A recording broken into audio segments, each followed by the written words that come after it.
ಅನೇಕ ವಿಚಾರಗಳನ್ನ ಕಲ್ತ್ಕೊಂಡು ಬಂದಿದೆ. ಹೌದಲ್ವಾ? ಎಸ್. ಅಕ್ಷರಜ್ಞಾನ ಇದೆ ನಿಮಗೆ.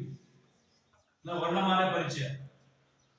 ಇಂಗ್ಲಿಷ್ ವರ್ಣಮಾಲೆಯಲ್ಲಿ ನಾನು ಈ ಬೋರ್ಡ್ ಮೇಲೆ ಬರ್ತೀನಿ ನೋಡಿ.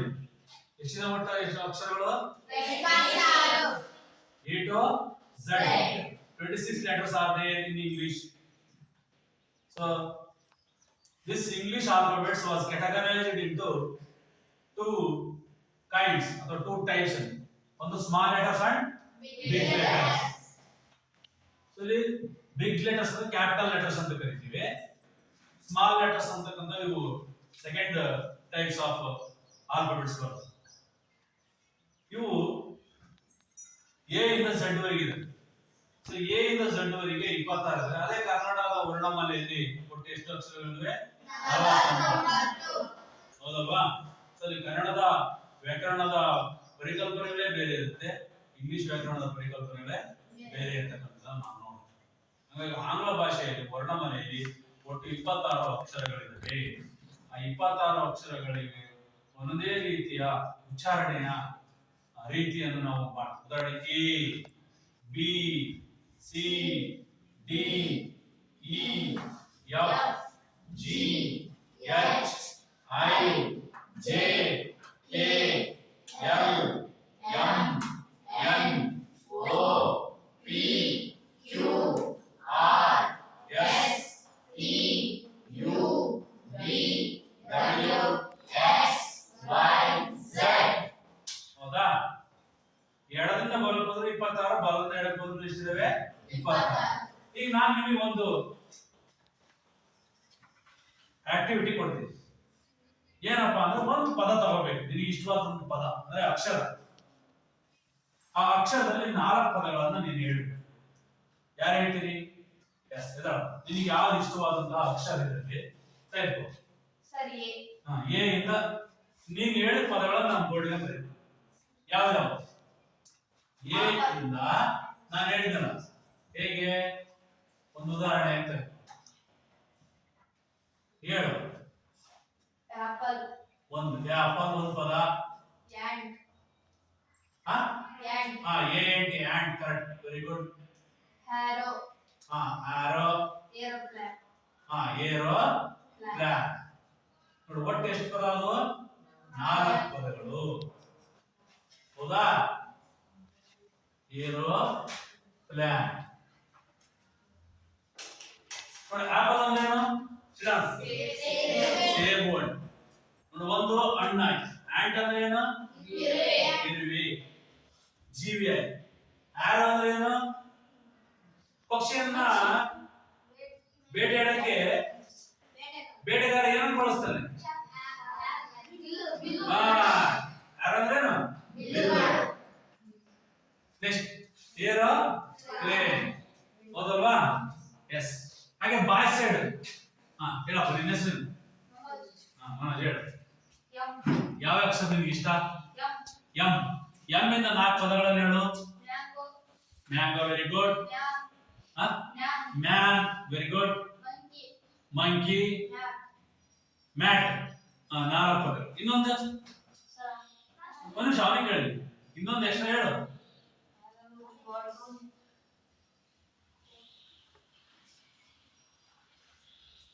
ನಿನಗೆ ಇಷ್ಟವಾದದ್ದು ಇನ್ನೊಂದು ಯಾವ್ದಾದ್ರು ಪದ ಹೇಳು. ಎಂ ಇಂದ ಸ್ಟಾರ್ಟ್ ಆಗುತ್ತದು. ನೀನ್ ಏನ್ ಹೇಳಿದೆ? ಮ್ಯಾನ್ ಹೇಳಿದೆ, ಮಂಕಿ ಹೇಳಿದೆ, ಮತ್ತೆ ಮ್ಯಾಂಗೋ ಹೇಳಿದೆ, ಮತ್ತೆ ಮ್ಯಾಟ್ ಹೇಳಿದೆ. ಇನ್ನೊಂದು ಯಾವ್ದಾದ್ರು ನಿನ್ನೆ ಯಾವ ವಾರ? MONDAY ಮಂಡೆ ತಾನೆ? Very good. ಅದು ವಾರ. ಸೊ ಹೀಗೆ ಒಂದು ಅಕ್ಷರದಿಂದ ಹಲವಾರು ಪದಗಳನ್ನು ನಾವು ವರ್ಡ್ ಬಿಲ್ಡಿಂಗ್ ಮಾಡ್ತಾ ಹೋದ್ರೆ ನಮ್ಮ ನಾಲೆಡ್ಜ್ ಏನಾಗುತ್ತೆ? ಇಂಪ್ರೂವ್ ಆಗ್ತಾ ಹೋಗುತ್ತೆ. ನಾಲೆಡ್ಜ್ ಏನಾಗುತ್ತೆ? ಇಂಪ್ರೂವ್ ಆಗುತ್ತೆ. ಪದಬಂಧದ ಸಾಮರ್ಥ್ಯ ಹೆಚ್ಚಾಗುತ್ತೆ. ನಮ್ಮ ವರ್ಡ್ ಇಮೇಜಸ್ ಅಥವಾ ಬಿಲ್ಡಿಂಗ್ ಕೆಪಾಸಿಟಿ ನಾಲೆಡ್ಜ್ ಹೆಚ್ಚಿಗೆ ಆಗ್ತಾ ಹೋಗುತ್ತೆ. ಹಾಗೆ ಈಗ 2ನೇ ಅಕ್ಷರ ಇದೆ. ಉದಾಹರಣೆ ಬಿ ಇದೆ. ಬಾಲ್, ಬ್ಯಾಟ್, ಬೌಂಡ್ರಿ, ಬಾಯ್, ಬನಾನಾ. ಸೊ ಈ ರೀತಿ ನಾನು ಹೇಳಿದಲ್ಲ, ಒಂದು ಅಕ್ಷರವನ್ನು ತೆಗೆದುಕೊಂಡು 5ರಿಂದ 6 ಅಥವಾ 4 ಪದಗಳನ್ನು ನಾವು ರಚನೆ ಮಾಡುವಂತಹ ಸಾಮರ್ಥ್ಯವನ್ನು ರೂಢಿ ಮಾಡಿಕೊಳ್ತಾ ಹೋದಾಗ ನಮ್ಮ ಜ್ಞಾನ ಸಂಪತ್ತು ಮತ್ತೆ ಪದ ಸಂಪತ್ತು ಏನಾಗುತ್ತೆ ಹೆಚ್ಚಾಗುತ್ತೆ. ಹೆಚ್ಚಾಗುತ್ತೆ ಅಲ್ವಾ? ಎಸ್. ಹಾಗೆ ನಾವೀಗ ಸಿಂಪಲ್ ಆಗಿ ಇದು ಮಾಡೋಣ. ಉದಾಹರಣೆ ಝಡ್ ಇದೆ. ಝಡ್ ಇಂದ Zebra. Zoo, very good. Zip. ಹಾ ನೋಡಿ ಹೇಳ, ಜೀಬ್ರಾ, ಝೂ, ಜಿಪ್, 3 ಆಯ್ತು. ಮತ್ತೆ ಝುವಾಲಜಿ, ಪ್ರಾಣಿಶಾಸ್ತ್ರ ಕೇಳಿರಲ್ಲ, ಝುವಾಲಜಿ. ಮತ್ತೆ ಈಗ ಝಡ್ ಇಂದ ಪ್ರಾರಂಭ ಆಗ್ತದೆ. ಅರ್ಥಾತಲ್ಲ? ಇಲ್ಲಿ ನೋಡಿ ಟಿ ಅಂತ ಇದೆ. Tree, top, tiger, Tuesday, tuition, Thursday. ನೋಡಿ ಹೀಗೆ ಅನೇಕ ಪದಗಳನ್ನು ನಾವು ರಚನೆ ಮಾಡ್ತಾ ಹೋಗ್ತೀವಿ. ನಾನೀಗ ಅದೇ ಎ ಇಂದ ಬಿ ಇಂದ ಹೇಳಿದೆ, ಸಿ ಇಂದ ಕ್ಯಾಟ್, ಕ್ಯಾಮರಾ, ಕುಕಿ, ಹೌದಲ್ವಾ? ಡಿ ಇಂದ ಡಾಗ್,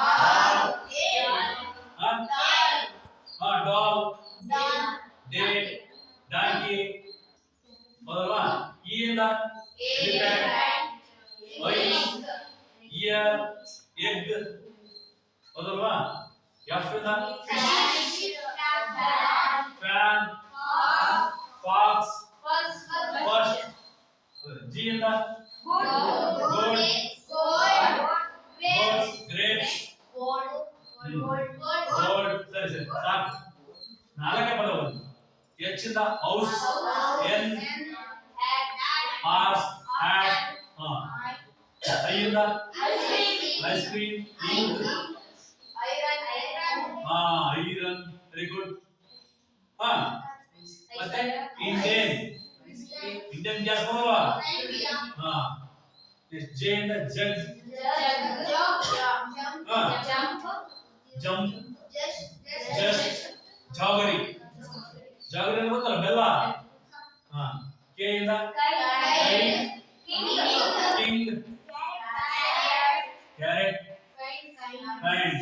ಸರಿ. ಎಲ್ ಇಂದ ಲಯನ್, ಲ್ಯಾಂಪ್, ಲೈಟ್. ಸರಿ. ಎಂ ಇಂದ ಮಂಕಿ, ಮ್ಯಾಂಗೋ, ಸರಿ. ನೆಕ್ಸ್ಟ್ ಎನ್ ಇಂದ ನೆಕ್ಸ್ಟ್, ನೋಸ್, ಮೂಗು, ಹೌದಲ್ವಾ? ನೆಕ್, ಕುತ್ತಿಗೆ, ನೋಡು. ಅರ್ಥಾತ? ನೋಸ್, ನೆಕ್, ನಿಯರ್, ಇವು ಎನ್ ಇಂದ. ಓ ಇಂದ ಆರೆಂಜ್, ಒನ್, ಮತ್ತೆ ಇದು ಆರ್ಬಿಟ್. ಆರ್ಬಿಟ್ ಅಂತ ಕೇಳಿದ, ಕಕ್ಷೆ ಅಂತ ಕೇಳಿದ. ನೆಕ್ಸ್ಟ್ ಪಿ ಇಂದ pencil, parrot, penguin, very good. Q ಇಂದ ಕ್ವೀನ್, ಕ್ವಿಕ್, ಕ್ಯೂಟ್. ನೋಡು, ಕ್ಯೂಟ್ಸ್ ಕ್ಯೂ ಅಲ್ಲ, CUTE. ಇಲ್ಲಿ ಕ್ಯೂ ಇಂದ ಪ್ರಾರಂಭ ಆಗುತ್ತೆ. ಅರ್ಥಾಯ್ತಾ? ಕ್ವೀನ್ ಅಂತ ಹೇಳಿದ್ನಲ್ಲ. ಮತ್ತೆ ಕ್ವಿಕ್, ಮತ್ತೆ ಕ್ವಾಲಿಟಿ. ಅರ್ಥಾಯ್ತಾ? ಅವು. ನೆಕ್ಸ್ಟ್ ಆರ್ ಇಂದ ರೋಸ್, ರ್ಯಾಟ್, ರನ್, ರೋಸ್. ಸರಿ. ಎಸ್ ಇಂದ snake, ship, sun, very good.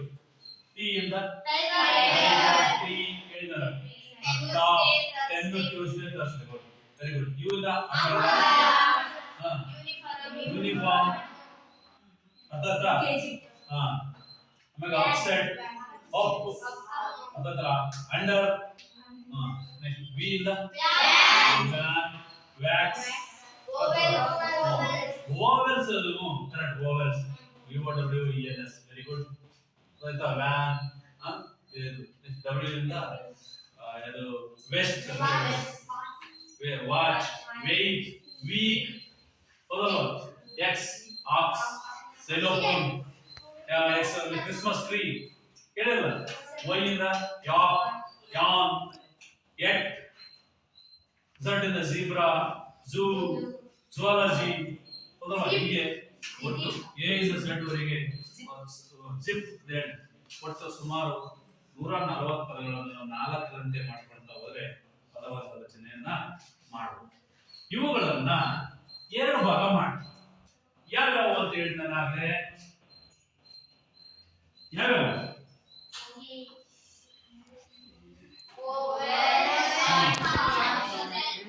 Consonants good vowels ಎಷ್ಟಿದಾವೆ ಯಾವ್ಯಾವು ಗುಡ್ ಉಳಿದವೆಲ್ಲವೂ ಏನವ ಕಾನ್ಸೋನೆಂಟ್ಸ್ ಉಳಿದವೆಲ್ಲ ಏನವ ಕಾನ್ಸೋನೆಂಟ್ಸ್ ರೈಟ್ ಸಿಂಪಲ್ ಅಂತ ತಿಳ್ಕೊಳ್ಳೋಣ in English 26 letters are there. In that we can categorize or classify it into two groups. One is vowels, second one is consonants. Vowels are 5. ಯಾವ್ಯಾವು ಅಂದ್ರೆ A I O you ಸ್ವರಗಳು ಅಂತವೆ. ಅದಕ್ಕೆ ಅಲ್ಪಕಾಲದ ಉಚ್ಚಾರಣೆಯನ್ನು ಮಾಡತಕ್ಕಂತಹ ಮಾತ್ರೆಗಳು. ಮತ್ತೆ ಗುಳಿಗೆ ತಿಳ್ಕೊಬೇಡ. ಸ್ವರ ಅಂದ್ರೆ ನಾವು ಅದ್ರ ಮೇಲೆ ಹೆಚ್ಚು ಒತ್ತಡ ಹಾಕೋದಿಲ್ಲ. A E I O U ಇನ್ನುಳಿದವು P C D F G H J K L M N P Q R S T U V U ಇಲ್ಲ V W X Y Z. ಇದಿಷ್ಟು ನಮ್ಮ ಇಂಗ್ಲಿಷ್ ವರ್ಣಮಾಲೆಯ ಪರೀಕ್ಷೆ ಮಾಡ್ಕೊಂಡಿದ್ದಾನೆ. ನಿಮಗೆ ಗೊತ್ತಿರ್ಲಿವೆಲ್ಲ ಅರ್ಥಾತಲ್ಲ. ನಾನೇನ್ ಹೇಳಿದೆ, ಒಂದು ಅಕ್ಷರದಿಂದ 4 ಪದಗಳ ರಚನೆ ಮಾಡುವ ಮಾತಾಡಬಾರ್ದು ಬರ್ಕೋಬೇಕಷ್ಟೆ.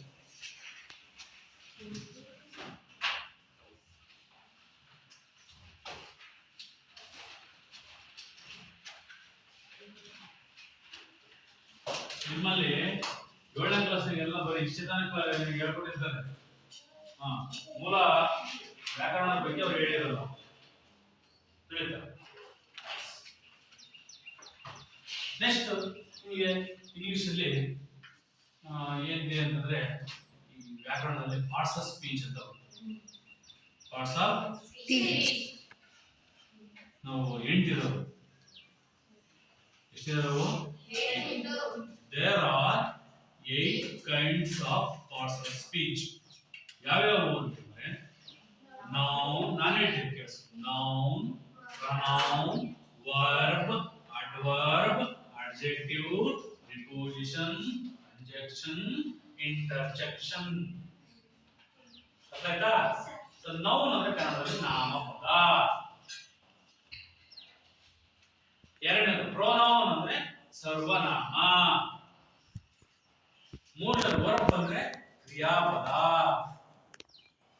ನಾಲ್ಕನೇದು ಅಡ್ವರ್ಬ್ ಅಂದ್ರೆ ಕ್ರಿಯಾ ವಿಶೇಷಣ. ಆಯ್ತಾ? ಅರ್ಥಾಯ್ತಾ? ನೆಕ್ಸ್ಟ್ ಅಡ್ಜೆಕ್ಟಿವ್ ಅಂದ್ರೆ ನಾಮ ವಿಶೇಷಣ ಅಥವಾ ಗುಣ ವಿಶೇಷಣ. ನೆಕ್ಸ್ಟ್ ಪ್ರಿಪೋಸಿಷನ್ ಅಂದ್ರೆ ಉಪಸರ್ಗಾವ್ಯಯ. ಕಂಜಂಕ್ಷನ್ ಅಂತಂದ್ರೆ ಸಂಬಂಧ ಸೂಚಕ ಅವ್ಯಯ. ಕನೆಕ್ಷನ್ ಬಿಟ್ವೀನ್ ಅಂತ ಕರೀತಾರೆ. Connect between two joining words ಅವನ ಸಂಬಂಧ ಸೂಚಕ ಅವ್ಯಯ. ಕೊನೆಯದಂತಂದ್ರೆ ಇಂಟರ್ಜೆಕ್ಷನ್, ಭಾವ ಸೂಚಕ ಅಥವಾ ಉದ್ಗಾರ ವಾಚಕಗಳು. ಉದ್ಗಾರ ವಾಚಕ. ಸೊ ಇವನ್ನ ನಾವು 8 kinds of parts of speech. ಮೊದಲನೇದು ಬಂದಾಗ ನಾನು ಏನ್ ಹೇಳಿದೆ, NOUN.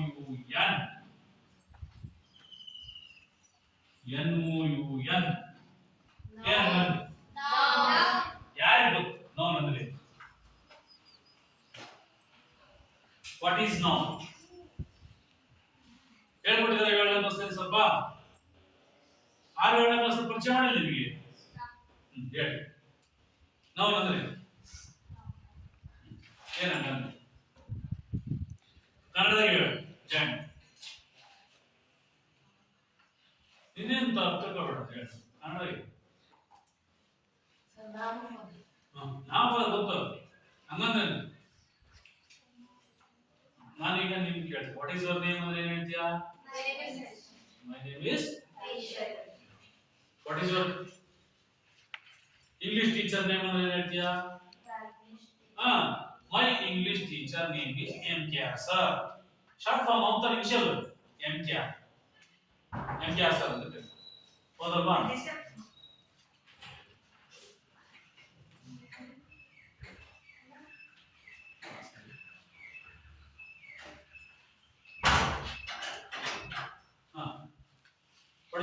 ಇಂಗ್ಲಿಷ್ ಟೀಚರ್ ಅಂದ್ರೆ MKR ಸರ್ ಶಾರ್ಟ್ ಸಿಡಾ ನೆಕ್ಸ್ಟ್ ಇನ್ನೊಬ್ಬರು ನಾವು ಪ್ರಶ್ನೆ ಕೇಳಿ what is your native place ಅಂತ ಕೇಳಿ what is your native which is your native place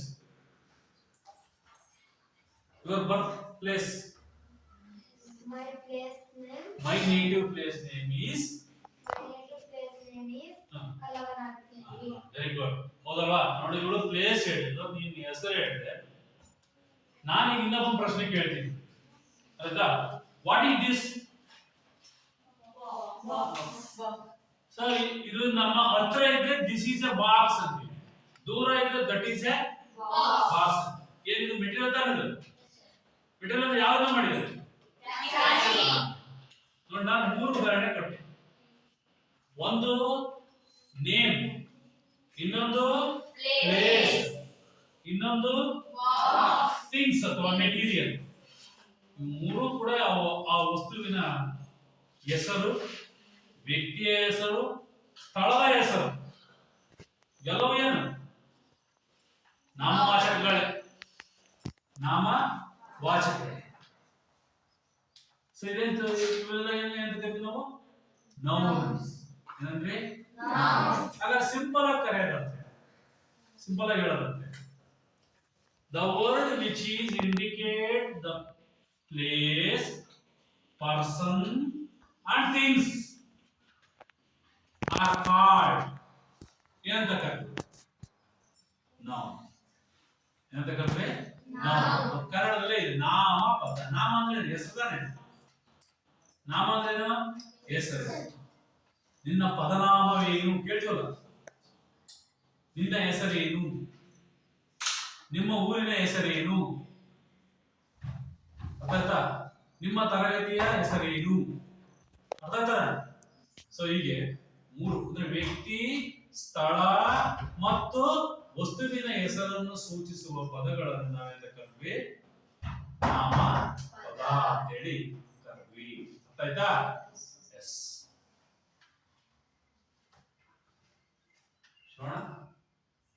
ಆಮೇಲೆ ಕ್ಲಾಸ್ ಮಾಡಿದ್ರೆ ನಾನು ಅಲ್ಲಿ ತಂದಿಲ್ಲ ಅಲ್ಲಿ ಒಳಗಿದೆ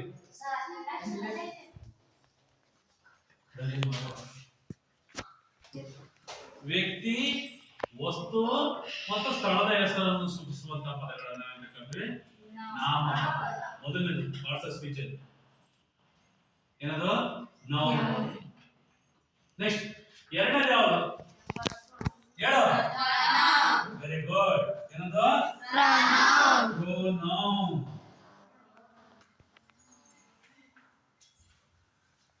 ಇದು ನೌನ್ ಅಲ್ಲಿ ಕೂಡ ನಾನು ಮತ್ತೆ ಹೇಳಿದಾಗೆ ಅದಕ್ಕೆ ಉದಾಹರಣೆ ಹೇಳಿದೆ ಪ್ಲೇಸ್ ಯಾವ್ದು ಹೇಳಿದೆ ಕಲವನ ಅಂತ ಹೇಳಿದೆ ಹೆಸರಿಗೆ ಏನ್ ಹೇಳಿದೆ ಐಶ್ವರ್ಯ ಅಂತಂದೆ ವಸ್ತುವಿಗೆ ಏನ್ ಹೇಳಿದೆ ಬಾಕ್ಸ್ ಹೆಸರು ಹೇಳಿದೆ ಅಥವಾ ಮೇಜ್ ಹೆಸರು ಹೇಳಿದೆ ಅಥವಾ ಡೆಸ್ಕ್ ಹೆಸರು ಹೇಳಿದೆ ಅಲ್ಲೂ ಟೈಪ್ಸ್ ಇದಾವೆ ಕೈಂಡ್ಸ್ ಆಫ್ ನೌನ್ ಅಲ್ಲಿ ಬಂದಾಗ ಯಾವ್ಯಾವ ಇದಾವೆ proper noun material noun concrete noun abstract noun ಅರ್ಥ ಹೇಳಿದ್ದು ನೀವೇ ಕನ್ನಡದಲ್ಲಿ ಹೆಂಗೆ ರೂಢನಾಮ ಲಿಂಗಿಕ ನಾಮ ಅನ್ವರ್ಥಕ ನಾಮ ಕೇಳ್ತಿರ್ತಾನೆ ಹಂಗೆ ಇಲ್ಲೂ ರೂಢಿಯಿಂದ ಬಂದಂತವು ಅವು ರೂಢನಾಮ ಅಂತ ಕರೀತಾರೆ ಉದಾಹರಣೆ ನಾವು ಮೊದಲಿಂದಲೂ ದೇವಸ್ಥಾನ, ಊರು ಹೆಸರು ಇವೆಲ್ಲ ಇರೋಲ್ವಾ? ಏನಂತ ರೂಢನಾಮ, ರೂಢಿಯಿಂದ ಬಂದಿದೆ. ಅಂಕಿತ ನಾಮ ಅಂದ್ರೆ ಹೆಸರು. ಅಂಕಿತ ಈಗ ನಾವು ನಾಮಕರಣ ಮಾಡ್ತೀವಿ, ಪೂರ್ತಿ ಡೇಕೆ ಮಗುವಿಗೆ ಹೆಸರಿಡಲ್ವಾ? ಐಶ್ವರ್ಯ, ರಮೇಶ, ರಾಜಣ್ಣ, ಏನೋ ಹೆಸರಿದೆ.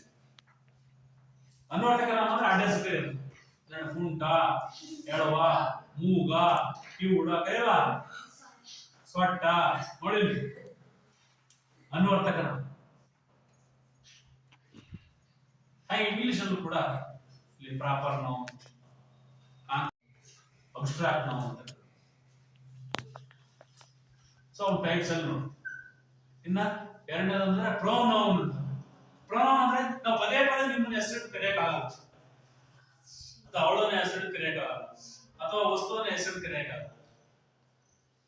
ಸೊ ನಾವ್ ಮಾಡ್ತೀವಿ, ನೀನ್ ಬಾರೋ, ಅವಳು ಬಾರೋ, ಇವನು ಬಾರೋ, ಅವ್ರನ್ನ ಕಳಿಸು ಕರೆಯಲ್ವಾ?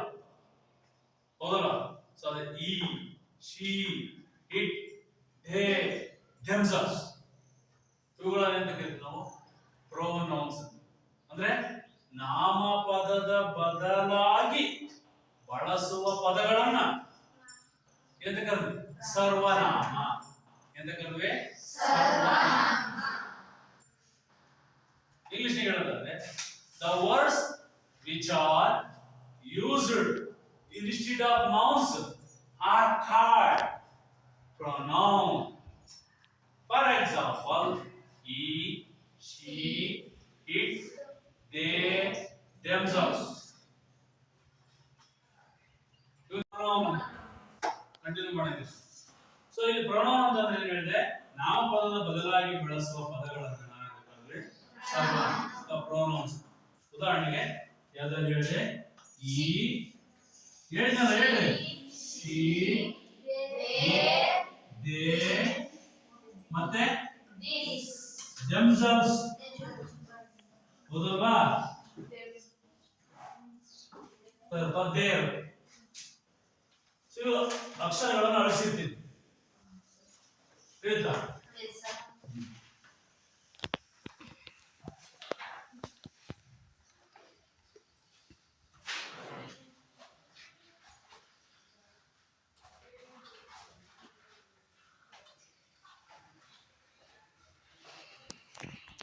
ಮೂರನೇದಿದೆಯಲ್ಲ, ಯಾವ್ದು ಹೇಳಿ? ಮೂರನೇದು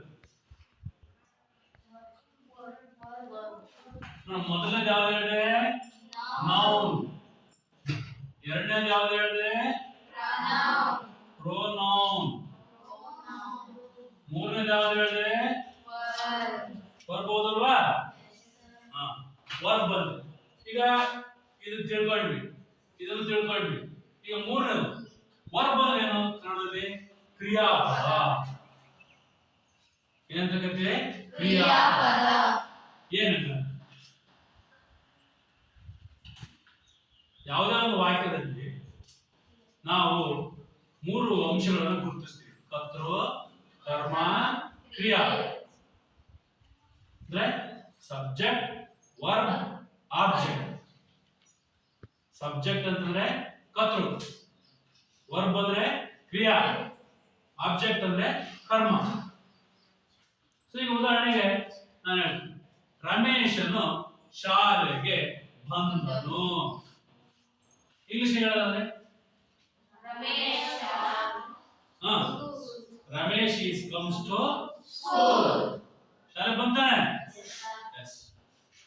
ಬಂದನು ಪ್ರೆಸೆಂಟ್ ಟೆನ್ಸ್. ಓದನು, ಬಂದನು, ಹೋಗುತ್ತಿದ್ದಾನೆ. ಆಯ್ತಾ? ಅಥವಾ ಈಗ ಆಲ್ರೆಡಿ ಹೋಗ್ಬಿಟ್ಟ, ವೆಂಟ್ ಅಂತ ಕರೀತಾರೆ. Ramesh is went to school. Ramesh is going to school. Ramesh is comes to school. ಶಾಲೆಗೆ ಬಂದನು. Went ಅಂದ್ರೆ ಹೋದನು, ಶಾಲೆಗೆ ಹೋದನು. Going ಶಾಲೆಗೆ ಹೋಗುತ್ತಿದ್ದಾನೆ. ವರ್ಬ್ ಆಯ್ತಾನೆ. ಇಲ್ಲಿ ಯಾವ ಕ್ರಿಯಾಪದ ನೋಡಿ? Ramesh is comes to school. ಕ್ರಿಯಾಪದ comes. comes. ಈಸ್ ಅನ್ನೋದೇನು ಹೆಲ್ಪಿಂಗ್ ವರ್ಬ್. ರಮೇಶ್ ಅನ್ನೋದೇನು ಕರ್ತೃ. Is name. ಅಂದ್ರೆ ಇದು ಸಬ್ಜೆಕ್ಟ್ ಆಯ್ತು, ಇದು ವರ್ಬ್ ಆಯ್ತು, ಇದೇನಾಯ್ತು ಏನ್ ಹೇಳಿದೆ ಆಬ್ಜೆಕ್ಟ್. ಓದ್ರೇನು ಆಬ್ಜೆಕ್ಟ್. ಸೊ ಈ ಮೂರು ಸೇರಿ ಏನಾಯ್ತು ಒಂದು ವಾಕ್ಯ. ಸೊ ಸಿಂಪಲ್ ಸೂತ್ರ ಕಲಿಯೋದು S plus V plus O is equal to ಏನು ಸೆಂಟೆನ್ಸ್. ಎಸ್ ಅಂದ್ರೆ ಏನ್ ಹೇಳಿದೆ ಸಬ್ಜೆಕ್ಟ್, ವಿ ಅಂದ್ರೆ ಏನ್ ಹೇಳಿದೆ Verb. ಓ ಅಂದ್ರೆ ಏನ್ ಹೇಳಿದೆ. Object. So S plus V plus O is equal to what? Sentence. Very good. Agar what is sentence? Ramesh is What is sentence? sentence. ನೀವು ಇಲ್ಲೇ ನೋಡಿ ಎಷ್ಟು ಈಜಿ ಇದೆ. Sentence it is a group of ಏನು group of words.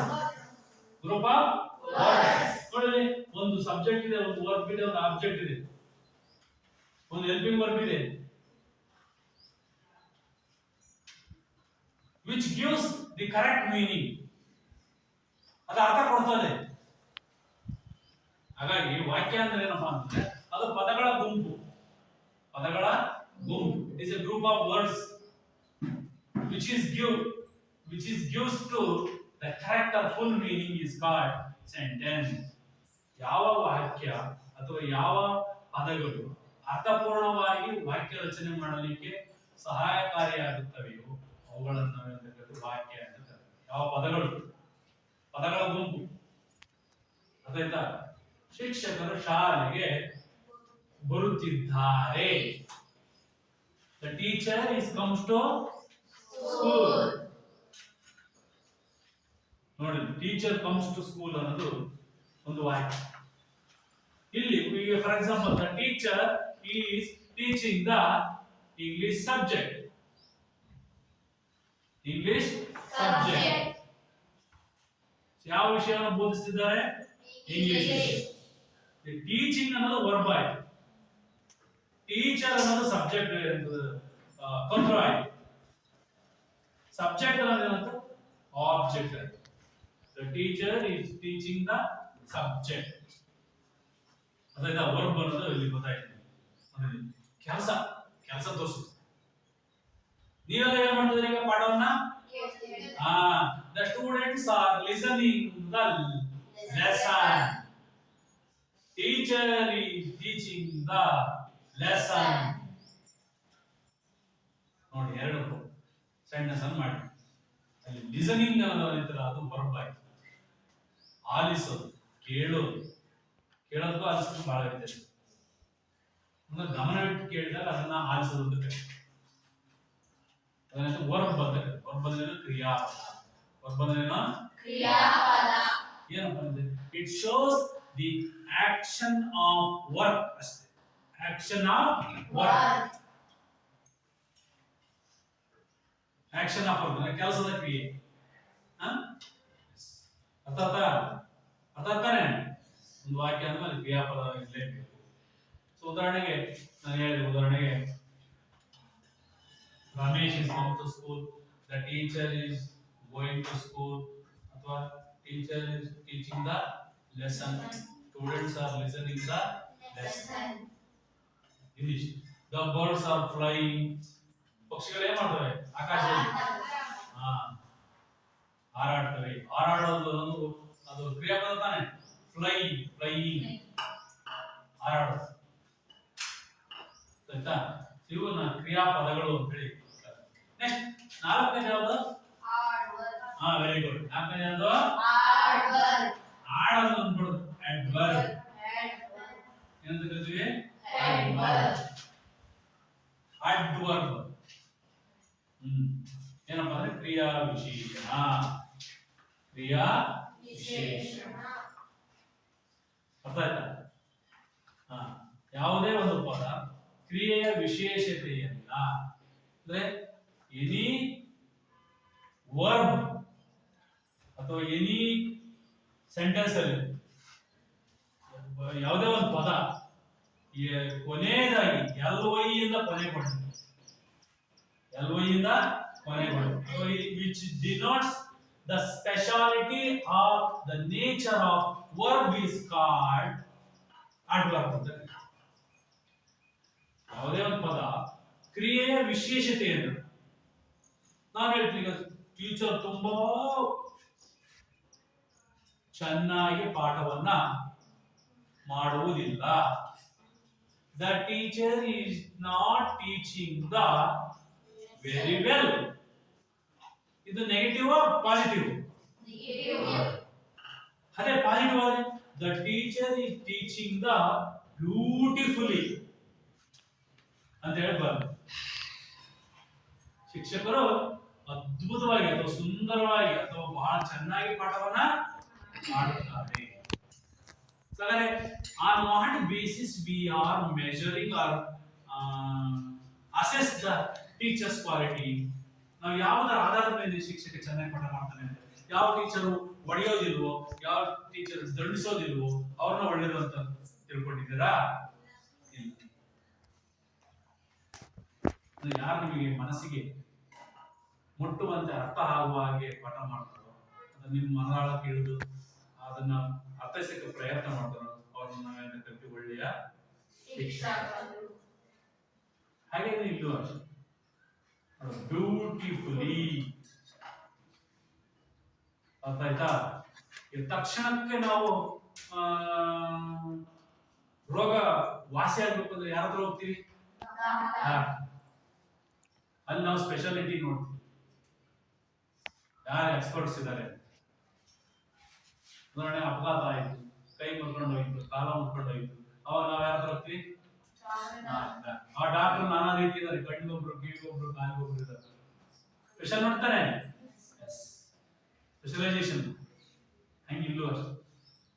ಒಂದು ವಾಕ್ಯದಲ್ಲಿ ಕ್ರಿಯೆಯ ವಿಶೇಷತೆಯನ್ನ ತೋರಿಸುವಂತಹ ಪದಗಳನ್ನು ಕರೆದರೆ ಕ್ರಿಯಾ ವಿಶೇಷಣ ಅಥವಾ ಇಂಗ್ಲಿಷ್ನಾಗೆ adverb. Adverb which denotes the nature or the speciality of the verb. The speciality of the verb. Okay. Next, ಕೈನಿದೆ ಯಾವುದು? Adjective. ಏನಕ್ಕೆ? Adjective. ಗುಣ ವಿಶೇಷಣ ಅಥವಾ ನಾಮ ವಿಶೇಷಣ.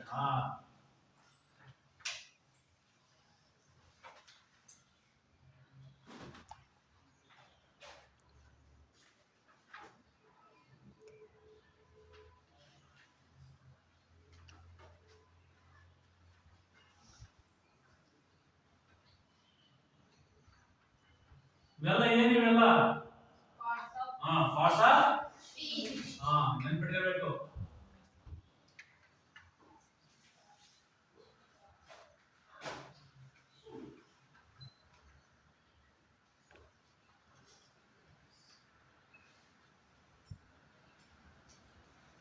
ಎಷ್ಟಿದೆ ಒಟ್ಟು? ಮೊದಲನೇ ಯಾವ್ದು? ಎರಡನೇ ಯಾವ್ದು? ಮೂರನೇ ಯಾವ್ದು?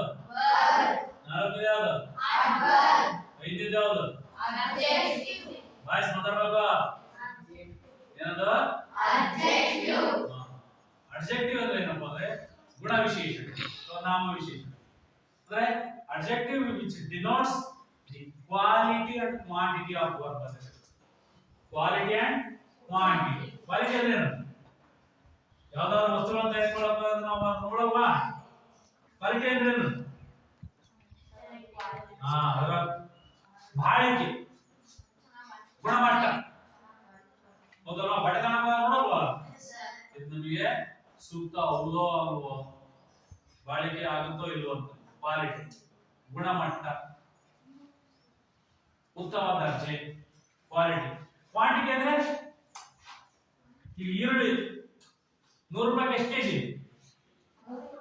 8 ಕೆಜಿ, 10 ಕೆಜಿ ಅಂತ. ಆದ್ರೆ ಕ್ವಾಂಟಿಟಿಗಿಂತ ನಮ್ಗೆ ಕ್ವಾಲಿಟಿ ಮುಖ್ಯ.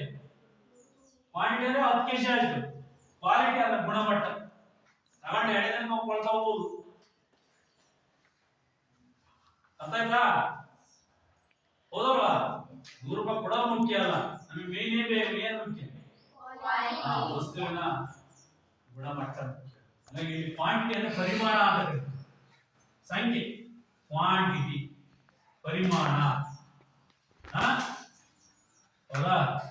ಅಂದ್ರೆ ವಾಕ್ಯದಲ್ಲಿ ಬಳಸುವಂತಹ ಪದಗಳ ಒಂದು ಗುಣಮಟ್ಟ ಅಥವಾ ಅದರ ಪರಿಮಾಣದ ಆಧಾರದ ಮೇಲೆ ನಾವು ಅಬ್ಜೆಕ್ಟಿವ್ ಹೀಗಾಗಿ ಇಲ್ಲಿ number of teachers who are present in this class.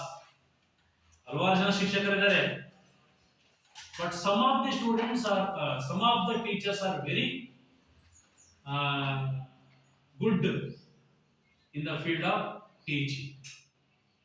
ಎಲ್ಲ ಶಿಕ್ಷಕರು ಒಂದೇ ರೀತಿಯ ಸಾಧ್ಯತೆ ಇಲ್ಲ. ಇರ್ತಾರ? ಯಾಕಂದ್ರೆ ನಮ್ಮ ಕೈಯಲ್ಲಿರುವಂತಹ ಬೆರಳುಗಳಿದಾವಲ್ಲ, ಇವು ಯಾಕೆ ಹಿಂಗೆ ಅನ್ಈಕ್ವಲ್ ಆಗಿದಾವೆ ಹೇಳಿ ನೋಡಿ. ಒಂದೇ ಸಮಾನಾಗಿರ್ಬೋದಿತ್ತಲ್ಲ, ಯಾಕೆ ಅನ್ಈಕ್ವಲ್ ಆಗಿದೆ? ಹೇಳಿ ನೋಡೋಣ.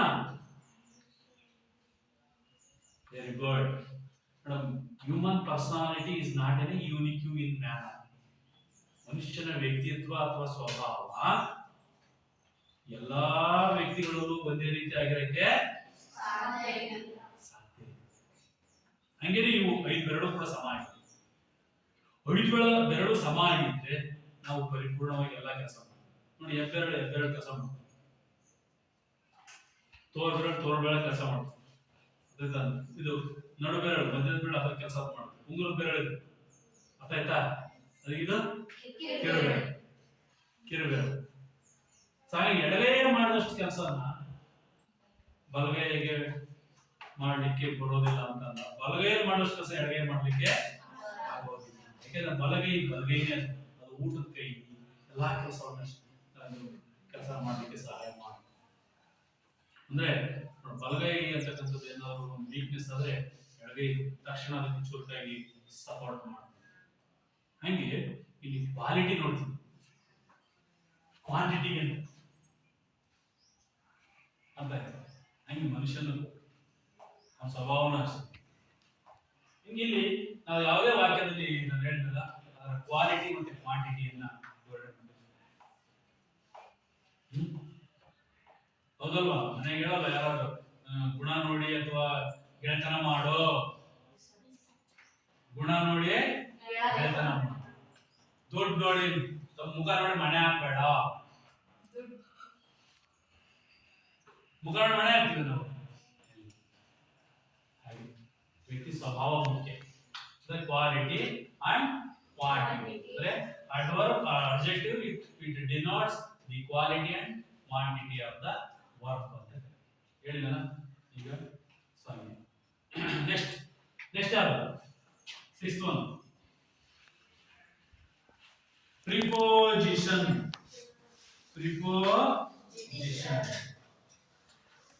ಉಪಸರ್ಗಾವ್ಯಯ.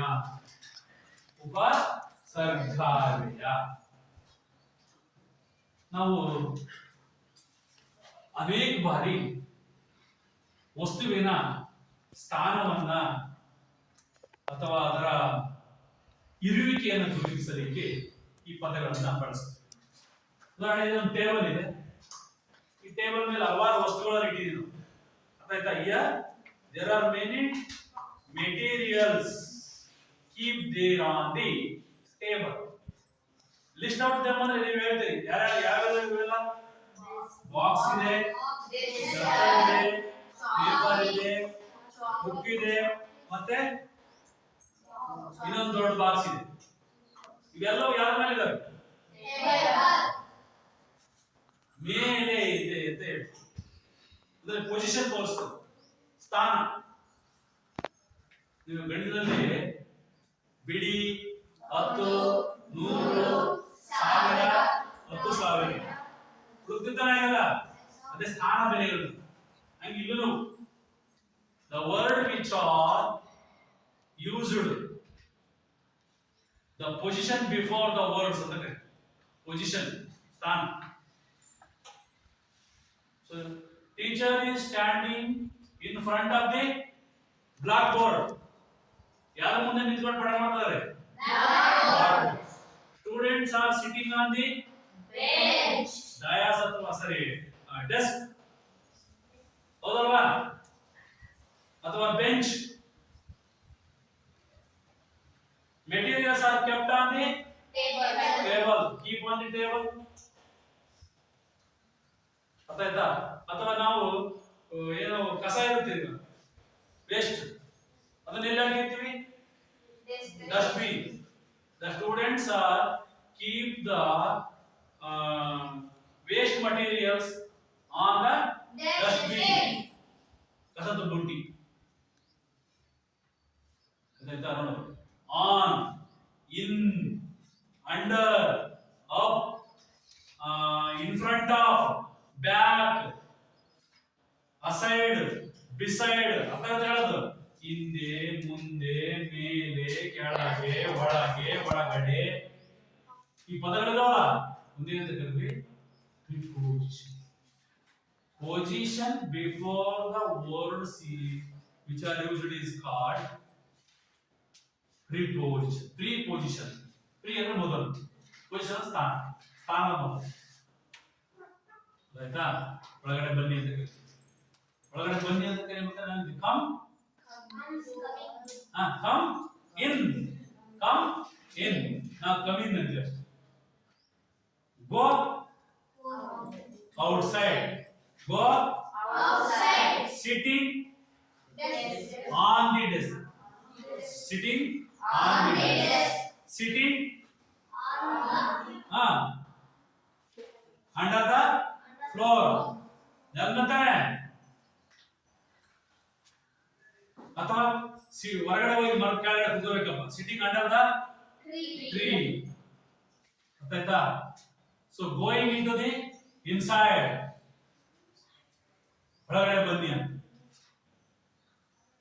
ಸೊ ಇವನ್ನ the kept aside keep beside stand in front of stand up ಅಂತ ಹೇಳಲ್ಲ ಏನಂದ್ರೆ ಮೇಲೆ ಕೆದ್ದು ನಿಲ್ಲು ಇವನ್ನ ಅಂತಾರೆ ಪ್ರಿಪೋಸಿಷನ್ಸ್ ಅಂತ ಹೇಳಿ ನೆಕ್ಸ್ಟ್ ಏನು ಕಂಜಂಕ್ಷನ್ ಕಂಜಂಕ್ಷನ್ಸ್ ಸಂಬಂಧ ಸೂಚಕ ಅವ್ಯಯಗಳು ಇವಕ್ಕೆ ಯಾವ್ಯಾವ ಉದಾಹರಣೆ ಅಂತ ಹೇಳಿದ್ರು in on under up in into aside beside back front ಹೇಳಿಲ್ಲ in front back etc ಅದಕ್ಕೆ preposition